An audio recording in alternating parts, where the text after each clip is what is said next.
প্রতিষ্ঠানের সাথে বিশ্বাসভঙ্গ, অনৈতিক, নারীদের সাথে প্রতারণা, সর্বোপরি ডক্টর ইউনূসের সারা জীবনের বক্তব্যের চরম বরখেলাপ। ডক্টর মোহাম্মদ ইউনূস এবং তার বাবা জনাব দুলা মিয়া, মা মিসেস সুফিয়া খাতুনের 9 সন্তানের মধ্যে তিনি দ্বিতীয়।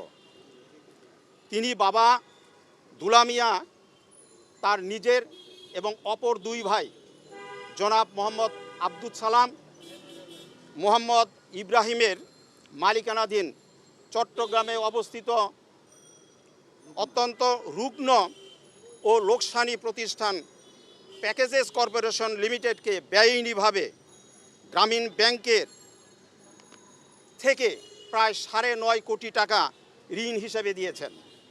আশ্চর্যজনক হলেও সত্যি, 90 দশকে যখন তিনি এই ঋণ দেন তখন গ্রামীণ ব্যাংকের সদস্যদের ঋণের পরিমাণ ছিল মাত্র 1000 থেকে 1500 টাকা। গ্রামীণ ব্যাংকের বিধি অনুযায়ী গ্রামীণ দরিদ্র ভূমিহীন ছাড়া কোনো ব্যক্তি বা প্রতিষ্ঠানকে গ্রামীণ ব্যাংক কোনোভাবে ঋণ সুবিধা দিতে পারে না। ক্ষমতার অপব্যবহার করে নিজের পরিবারের প্রতিষ্ঠানকে ঋণ দেয়া আইনের পরিপন্থী। প্রতিষ্ঠানের সাথে বিশ্বাসভঙ্গ, অনৈতিক, নারীদের সাথে প্রতারণা, সর্বোপরি ডক্টর ইউনূসের সারা জীবনের বক্তব্যের চরম বরখেলাপ। প্রিয় সাংবাদিক ভাইয়েরা, শুধু পারিবারিক প্যাকেজেস কর্পোরেশনকে ঋণ দান নয়, তিনি প্রায় 3 দশক ধরে ডক্টর মোহাম্মদ ইউনূস নিজের প্রণীত এবং স্বাক্ষরিত গ্রামীণ ব্যাংক ক্রয় নীতিমালা লঙ্ঘন করে একক সিদ্ধান্তে উচ্চ দরে গ্রামীণ ব্যাংকের মতো একটি বৃহৎ প্রতিষ্ঠানের যাবতীয় প্রকাশনার কোটি কোটি টাকার দরপত্র এককভাবে তার পরিবারের প্রতিষ্ঠান প্যাকেজেস কর্পোরেশনকে দেন। বিভিন্ন সময়ে এ নিয়ে আমরা গ্রামীণ ব্যাংকের মধ্যে প্রশ্ন তুললেও কোনো প্রতিষ্ঠানের মাধ্যমে দর যাচাই করা কিংবা নিরীক্ষণের কোনো সুযোগ ছিল না।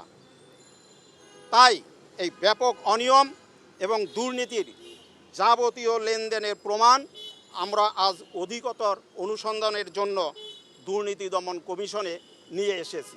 গ্রামীণ ব্যাংকে আছি আজকে 35 বছর 2 মাস।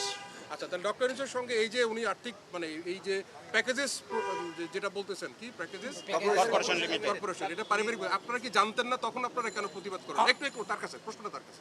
তখন কিন্তু আমার বক্তব্যের মধ্যে চলে এসেছে যে গ্রামীণ ব্যাংক অন্য প্রতিষ্ঠানের মাধ্যমে দর যাচাই করবে কিংবা নিরীক্ষা করবে এই ধরনের সাহস ছিল না। আমরা একটু আমি একটু ইন্টারভিউ করি। আপনাকে উত্তর দিয়েছে না, উনি বলেছেন না, আপনি বলেছেন আপনারটা আইনি ব্যাখ্যা শুনেছেন? না ভাই আমরা যে আইনি ব্যাখ্যার কথা না যে জিনিসটা হচ্ছে না উনি বলুক, এটা আইনি ব্যাখ্যা যাচ্ছে না, এটা উনি বলুন যে আপনি বলেন না।